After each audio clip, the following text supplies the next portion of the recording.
যখন স্পিড অনেক বেশি বেড়ে যায় তখন আসলে ভিডিও করা যায় না। এটা মনে হয় একটা বড় ভুল ছিল ছাদের উপরে ভ্রমণ করাটা, কারণ আমি জীবনে এত ভয় আর কোনো কিছুতে ভ্রমণ করে পাই নাই। কোনো কারণে একবার পড়ে যায় তাহলে আমার ভবলীলা সাঙ্গ উপরের টিকিট কনফার্ম। জীবনের অনেক দাম। ভিউটা আসলে অনেক সুন্দর পাওয়া যায়। আমরা এখন পৌঁছে গেছি গাইস, আমরা এখন বগির ভিতরে। এখন আমরা আছি ফাতেমানগর রেল স্টেশনে। ভাই আউলিয়ানগর কোথায়? ত্রিশাল। দুইটা ছুরি টুরি ধরবো, তোমারে যে টাকা পয়সা কি আছে দিয়ে দাও। আসসালামু আলাইকুম everyone, this video so much crazy because of আজকে খুব ডেঞ্জারাস এক্সপিরিয়েন্স টাইপ একটা ব্লগ হবে। আমি আছি শ্রীপুর থেকে 35 টাকা দিয়ে ময়মনসিংহ এর একটা লোকাল ট্রেনের টিকিট কাটছি এবং আমি জীবনের প্রথমবার ছাদের উপরে ভ্রমণ করতেছি। অ্যান্ড আমার জীবনে এটা মনে হয় একটা বড় ভুল ছিল ছাদের উপরে ভ্রমণ করাটা, কারণ আমি জীবনে এত ভয় আর কোনো কিছুতে ভ্রমণ করে পাই নাই।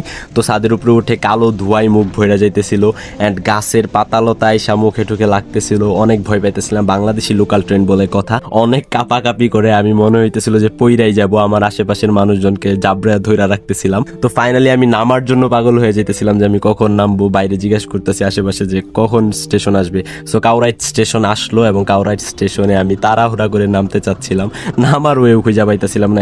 হাত আমার কালো ধোয়া দিয়ে পুরো মাইখা গেছিল। এখন চলে আসছি ট্রেনের একেবারে সামনে। এখান থেকে আমরা সুন্দর ভিউ পাবো, বাট আমার মানে এত ভয়টা কাটছে। একটা হাতের অবস্থা খুব বাজে, উপরে এত কালো ধোঁয়া মানে বলার বাহিরে। আমি আসলে এটা নিতে পারি নাই, অনেক বেশি ভয় পাইছি, যেটা আসলে এক্সপেক্ট করি না। বাট মাঝে মাঝে এরকম ভয় পাওয়ার দরকার আছে। এখন একদম টিটির রুম, এখন একদম যে ড্রাইভারের রুম যেখানে সেইখানে। হি সেলিং বাংলাদেশি স্ট্রিট ফুড, সিঙ্গারা, পেঁয়াজু, এটা কি গুলগুলি, এগুলা বিক্রি করতেছে। আরেকটি ট্রেন আমাদেরকে ক্রস করে যাচ্ছে। এই ট্রেনের ছাদেও কিছু লোক আছে। ট্রেনের ছাদে উঠে গেলে প্রাণ যাওয়ার সম্ভাবনা, প্রাণের ঝুঁকি কেমন? খারাপই, অনেক বেশি। পয়রা যাওয়ার সম্ভাবনা অনেক বেশি, তাই এটাই তো বলতে চাইতেছি। আপনি আমাকে একটু আগে সতর্ক করতেছিলেন, এই জন্য আর কি ভিডিওতে একটু আপনারা নিলাম যে সবাই একটু আমি সতর্ক করে দিই। না জীবনের অনেক দাম। আসলে এদিকে উঠছো ভালো মনে করি না। আমার পাশে বসা এই আঙ্কেলটা কিন্তু আমাকে এই জার্নিতে অনেক হেল্প করছে, অনেক জ্ঞান দিছে, ভালো আচরণ করছে, অনেক ভালো লাগছে। এবং আজকের ওয়েদারটা অনেক বেশি জোশ ছিল, সেই বাতাস লাগতেছিল। দেখতে পারতেছেন আমি ট্রেনের সামনে বসে আছি অ্যান্ড মশাখালী চলে এলাম। তো গাইস, মশাখালী থেকে ট্রেনটা ইতিমধ্যে ছেড়ে দিয়েছে। এন্ড প্রথমে যখন স্লো থাকে তখন মোটামুটি ভালোই লাগে, ভিডিও করা যায়। বাট যখন স্পিড অনেক বেশি বেড়ে যায় তখন আসলে ভিডিও করা যায় না, কারণ ফোন টোন মনে হয় উড়ে নিয়ে যায় বাতাসে। আমার অনেক কিছু ভয় লাগে। তো ছাদের উপরের ঘটনা নিয়ে আমাকে এক চাচা সতর্ক করছে, সেটা আমি এক স্টেশনে নেমে আপনাদের সাথে গল্পটা শেয়ার করতেছি। দেখেন কি পরিমাণ কালো ধোঁয়া উঠতেছে। ছাদে বসলে এই ধোঁয়াগুলো শরীরে মুখে পুরোপুরি লাগে। এখন ট্রেনটা অনেক স্লো যাচ্ছে, কারণ সামনে একটা স্টেশন, সম্ভবত গফরগাঁও স্টেশনে আমরা এখন পৌঁছে গেছি প্রায়। এই জন্য ট্রেনটা অনেক বেশি স্লো। আমার অনেক বেশি নাই মজা লাগছে। সকালে আমি মাত্র দুইটা ডিম খেয়ে দিয়েছিলাম, একটা মিষ্টি। তেমন ভারী নাস্তা করা হয় নাই। আমার মায়ের চিন্তা নাস্তা করতে হবে, তারপর তো আমরা ইতিমধ্যে গফরগাঁও স্টেশনে এসে পৌঁছে গেছি। This is Gafargaon rail station guys. আমি ময়মনসিংহ এর আগের স্টেশন পর্যন্ত আমার এই জায়গাটা ছাড়তে চাচ্ছি না। উনি গফরগাঁও স্টেশনে নেমে যাবে এখন। তো এখানে বসে যেতে অনেক বেশি ভালো লাগতেছে। এই জায়গাটা অনেক জোস, বাতাস অনেক বেশি লাগে। তো গাইস, আমরা ছাদের উপর জার্নি করছি ট্রেনের সামনে। এই যে ঠিক ট্রেনের এই সামনেটাই বসে জার্নি করছি, এই যে এইখানটাই। অ্যান্ড আমাদের লাস্ট জার্নি করা বাকি হচ্ছে বগির ভেতরেরটা দেখানো। বগির ভেতরেরটা ম্যাক্সিমাম মানুষজন জানেন, বাট এটাও আমি দেখাবো। ওকে গাইস, ছাদে ওঠা নিয়ে আমার পাশের আঙ্কেলটা আমাকে যে সতর্ক বাণীটা দিয়েছিল সেটা একটু আপনাদের সাথে শেয়ার করি স্টোরিটা। তো তিনি আমাকে বলতেছিল যে বাবা, তুমি যে ছাদে উঠছো, দেখো তোমার জানের অনেক রিস্ক নিয়ে উঠছো, এখানে ওটা ঠিক না। তারপর মেইন থিং যেটা, যে ধরো তোমার এখন একটু অভিজ্ঞতা হয়েছে, তুমি ছাদে উঠছো, এরপর তোমার অভিজ্ঞতা অর্জনের কারণে তুমি মনে করলা যে কোনো একদিন সন্ধ্যাবেলায় যে ছাদে উঠে পড়ি, আমার তো একটু অভিজ্ঞতা আছে, ভয় তো কম লাগবে, উঠে পড়ি। এটা ভেবে তুমি ছাদে উঠে পড়ছো। অ্যান্ড তোমার কাছে টাকা পয়সা আছে বা নাই এটা দেখবো না। মনে করো যে ছিনতাইকারী ডাকাতের অভাব নাই, গাঁজাখুরদের, তারা ছাদের মধ্যে ওইটা ছুরি টুরি ধরবো, তোমারে যে টাকা পয়সা কি আছে দিয়ে দাও। যদি তোমার কাছে থাকে তো দিয়াই দিলা, দিয়াও বা না দাও, তোমার ওরা কি করবো ধাক্কা মেরা ডিরেক্ট ফালায় দিব, আর নয়তো ছুরি দিয়া মানে ফুসটুস দিয়ে দিব। মানে তোমার প্রাণের ঝুঁকি অনেক বেশি ছাদের উপরে। আমরা এখন ট্রেনের বগির ভেতরে যাব এবং যে ভেতরটা আপনাদেরকে দেখাবো, আমি যেই ট্রেনটাতে জার্নি করতেছি এটি বাংলাদেশে একটি লোকাল ট্রেন, এটি ঢাকা থেকে নেত্রকোনা যায়।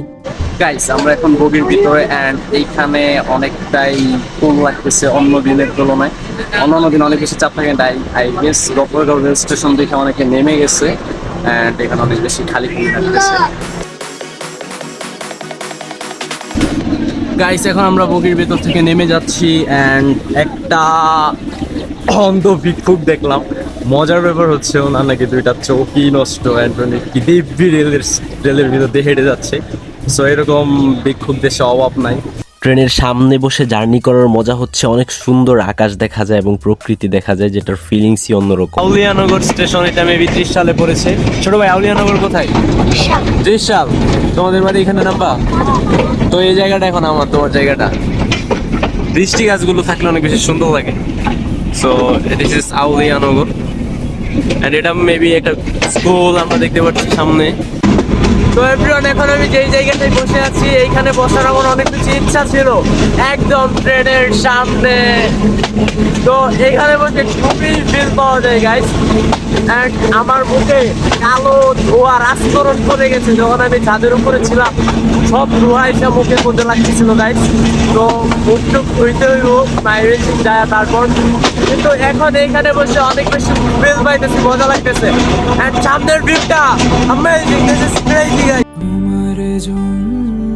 ভিউটা আসলে অনেক সুন্দর পাওয়া যায়, বাট আমি যেই জায়গাটায় বসে আছি সেই জায়গাটা অনেক বেশি রিস্কি। যদি আমি এখান থেকে কোনো কারণে একবার পড়ে যাই তাহলে আমার ভবলীলা সাঙ্গ উপরের টিকিট কনফার্ম। সো আমার ফ্যামিলির কেউ দেখলে আমার খবর আছে। গাইস আমরা এখন আহমদবাড়ি, এটা কোন এরিয়া আমি জানি না, যদি আপনারা কেউ জেনে থাকেন আহমদবাড়িটা কোন এরিয়াতে পড়ছে অবশ্যই আমাকে কমেন্টে জানাবেন। খুব মজা লাগতেছে এখন, অনেকক্ষণ ভয় ডর ছিল, এখন এই জায়গাটা খুব মজা লাগতেছে সত্যি কথা বলতে। সো আহমদবাড়ির কেউ থাকলে অবশ্যই জানাবেন। আহমদবাড়ি স্টেশনটা খুব সুন্দর, মানে আশেপাশের পরিবেশটা সুন্দর। তো গাইস এখন আমরা আছি ফাতেমানগর রেল স্টেশনে। সো ফাতেমা আপুকে মিস করতেছি নামটা শুনে। ফাতেমানগর স্টেশনটা ভালোই, খারাপ না, খারাপ বলার কি বলবো কারণ নাই। ফাতেমানগরটা আসলে এখানে একটা স্কুল আছে মেবি, এটা ফাতেমানগরের স্কুল, ফাতেমানগর উচ্চ বিদ্যালয়। এইটা আইসক্রিম ফাতেমানগর। তো আমরা এখন ফাতেমানগর স্টেশন ক্রস করে চলে যাচ্ছি, এরপর ময়মনসিংহ আমাদের কাঙ্ক্ষিত স্টেশনে আমরা থামবো। তো সেখানে গিয়ে কথা হবে, একটু ভিউ এনজয় করি। এই জায়গাটায় এসে ট্রেন এত বেশি স্পিড তুলছে এবং আমার অনেক বেশি ভয় লাগছে, অনেক বেশি কাঁপতেছিল। বাংলাদেশি ট্রেন বুঝে নিত। তো গাইস ট্রেনটা আমাকে স্টেশনের আগেই নামাই দিচ্ছে, নামাই দিচ্ছে বলতে থামছিল, আমি নিজে নেমে পড়ছি। সো নেক্সট ব্লগের জন্য আমি একটা ভার্সিটিতে যাচ্ছি, সেটা পরে বলতেছি। অ্যান্ড আজকের ভিডিওটা এখানে শেষ করবো। অ্যান্ড আজকের অ্যাডভেঞ্চারাল ট্রেন জার্নিটা আপনাদের কাছে কেমন লাগছে সেটা অবশ্যই জানাবেন। অ্যান্ড ভিডিওটা ভালো লাগছে like comment share and subscribe করবেন। তো খুবই অ্যাডভেঞ্চারাল ছিল, অনেক বেশি ভয়, অনেক বেশি কৌতূহল নিয়ে আজকের ট্রেন জার্নিটা করছি, বাট মজার ছিল, অ্যাডভেঞ্চারাল ছিল, অ্যান্ড প্রাণের ঝুঁকিও ছিল। সো সুস্থ থাকেন, ভালো থাকেন, subscribe my channel. Bye bye, আল্লাহ হাফেজ।